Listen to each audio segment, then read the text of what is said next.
Salve nerds, galera, no vídeo de hoje, Shumatsu no Valkyrie, teorias, dúvidas e curiosidades. E no vídeo de hoje a gente vai falar sobre mais 3 personagens aí que poderiam estar lutando, né, em Shumatsu no Valkyrie.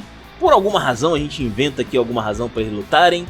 E nesse caso aqui a gente vai ter aqui 3 personagens que são figuras de liderança, né, que são conhecidos aí por serem figuras emblemáticas voltadas à liderança especificamente, tá bom? Então vamos lá, sem maiores enrolações, vambora pro vídeo. A gente começa aqui falando primeiramente sobre um que foi muito pedido, inclusive, que foi o George Washington. Pois é, cara, o primeiro presidente dos Estados Unidos, né? E acontece que o George Washington, ele tem vamos dizer assim, uma representação muito forte, né? Porque ele foi o primeiro presidente americano, mas não só isso. Ele também participou do exército continental e ele também foi um herói da Revolução Americana. Ele foi um dos responsáveis pela América ser independente, né, da Inglaterra na época. E acontece que ele tem um legado muito importante nesse ponto aí, tá? Embora a história dele por si só não é exatamente de alguém que poderia lutar, né? Na verdade ele tem muitas falhas, principalmente questão militar também. E algumas outras polêmicas aqui. Mas as polêmicas por si só não seriam suficientes para tirar ele do torneio, não. Até porque tem outros personagens aqui também que não são exatamente propícios, né? Mas que foram adaptados para ficarem elegíveis aqui para o torneio. Então acho que no caso dele ocorreria algo mais ou menos nesse sentido, tá? E além disso, né, a arma dele com certeza seria uma das mais interessantes de Shumatsu no Valkyrie, porque ele teria uma espécie de mosquete. Eu consigo ver claramente ele tendo um mosquete como um armamento. E não só qualquer mosquete, mas um mosquete com baioneta. Pois é, sabe aquelas baionetas, aquelas lâminas que ficam na ponta dos mosquetes e tal, das armas? Então, muito interessante. No caso dele, o interessante mesmo seria a baioneta, né? Porque o mosquete por si só, ele não é muito interessante como arma, né? Ele é bem ruinzinho, na verdade, porque você dá um tiro agora e o outro tiro é só, sei lá, né? Quando Deus quiser, né? E no caso aqui, ele teria uma baioneta que seria um sabre, né? Ele teria um sabre na ponta da arma, né, que seria ali uma espécie de sabre da cavalaria, e o que daria uma boa distância ali para os golpes corpo a corpo dele, né? E eventualmente ele poderia dar um tiro aqui, ali e tal, ocasionalmente, né? Seria bastante interessante também. Então acho que nesse ponto acho que faria bastante sentido para ele. Mas tem a história lá dele, da cerejeira e tal, do pai dele. Cara, beleza, mas acho que a questão da arma dele é mais... Acho que tem mais a ver com ele, sabe? A questão da arma de fogo acho que tem mais a ver com ele.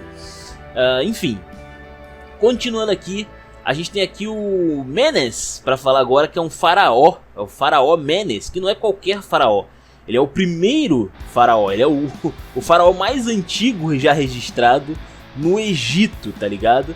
E esse cara, especificamente, o tal do Menes, ele tem também uma característica muito interessante na história dele, que ele foi o cara que unificou o Baixo Egito e o Alto Egito, né? O Egito era dividido na época dele, e ele unificou aquela região toda, né? E se tornou, assim, um cara extremamente poderoso, né? Além de começar a criar aquela mitologia, né, do faraó, que é um cara sobrenatural, né? Descende dos deuses, né? Do Horus, se eu não estou enganado. Enfim.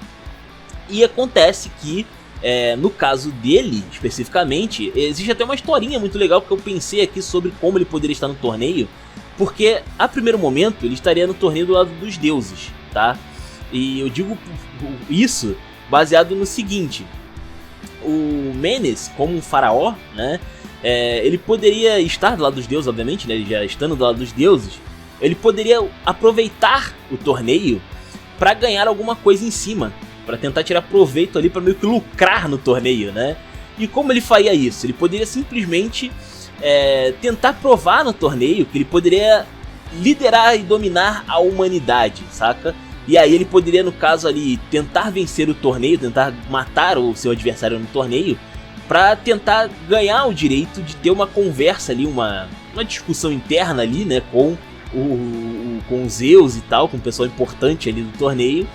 E assim ele poderia persuadi-los a talvez, em vez de exterminar a humanidade, deixar a humanidade na aba dele, né? E aí o Menes dominaria o mundo, basicamente, né? O cara dominaria o mundo com um carteiraço, o cara daria literalmente um carteiraço em Shumatsu no Valkyrie, né?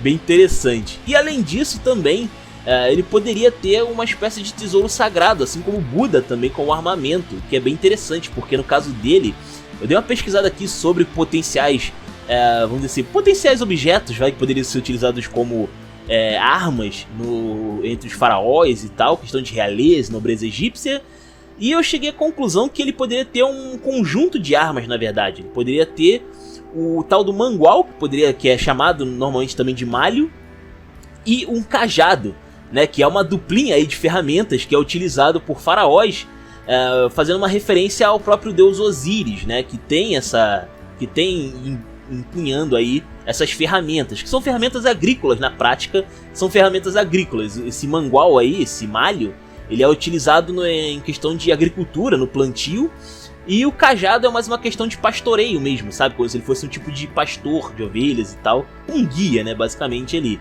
O que faz bastante sentido com o carteiraço que ele quer dar, então também vejo por esse ponto.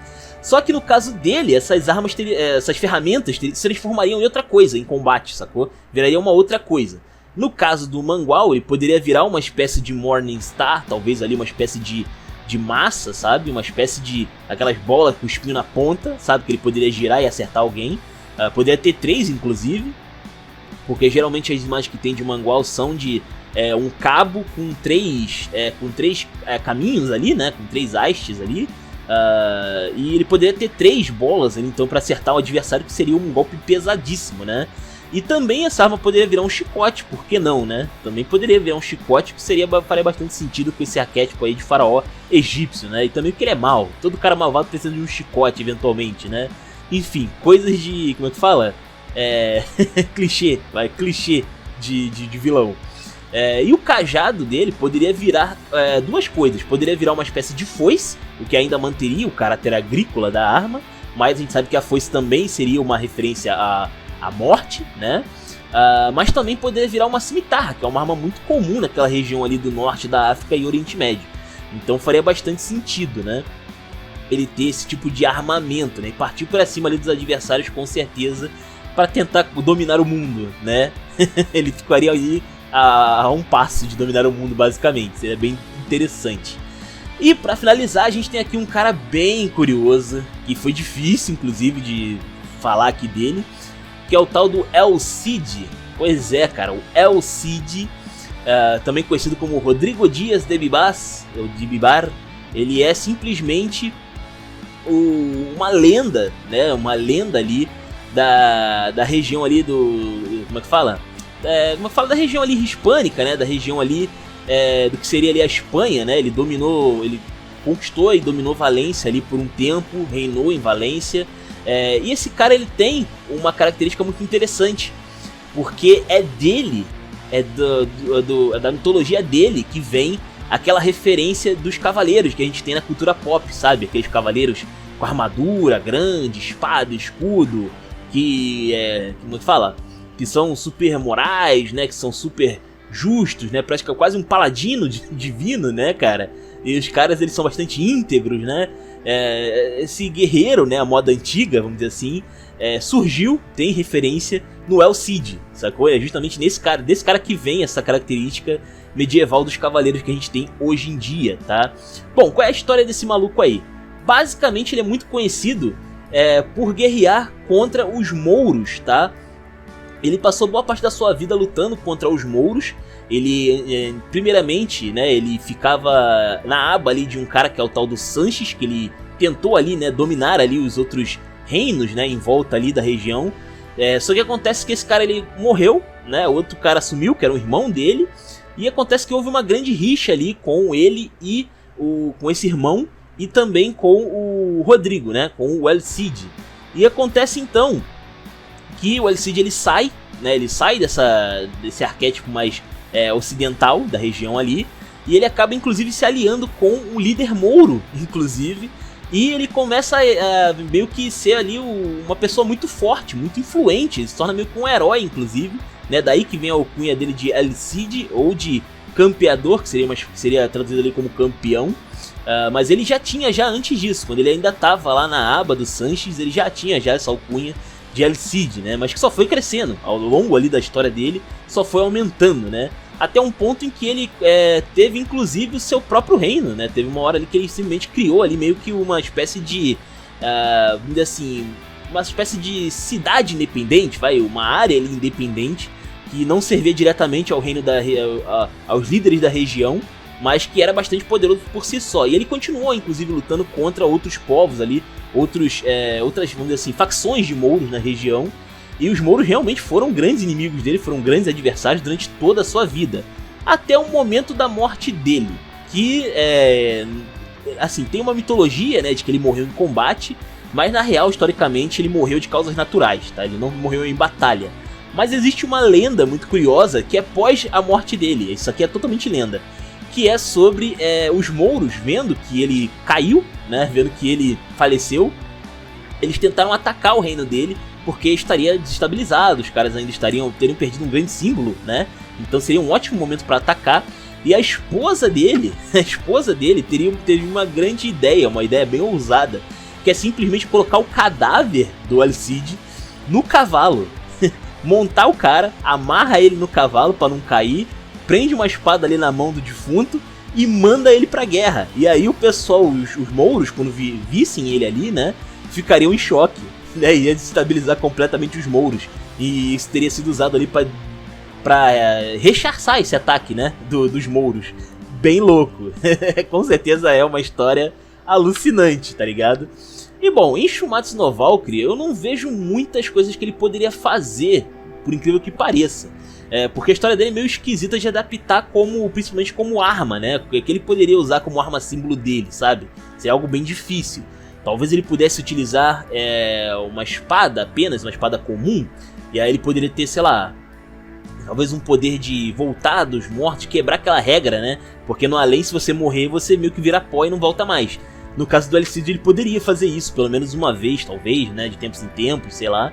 Ele poderia ganhar essa graça de poder voltar dos mortos, né? Simbolizando o fim da vida dele, né? Basicamente aqui. Uma outra coisa também que ele poderia ter seria um cavalo mágico, né? Ele poderia ter ali uma montaria mágica, porque afinal de contas ele é um cavaleiro, né? Então ele poderia ter uma luta a cavalo aqui em Shumatsu no Valkyrie. É interessante, talvez ele até lutando contra o Odin, que tem uma montaria também, né? Então é conhecido por ter uma montaria, então seria bem interessante também um combate aí do Alcide frente ao Odin, né?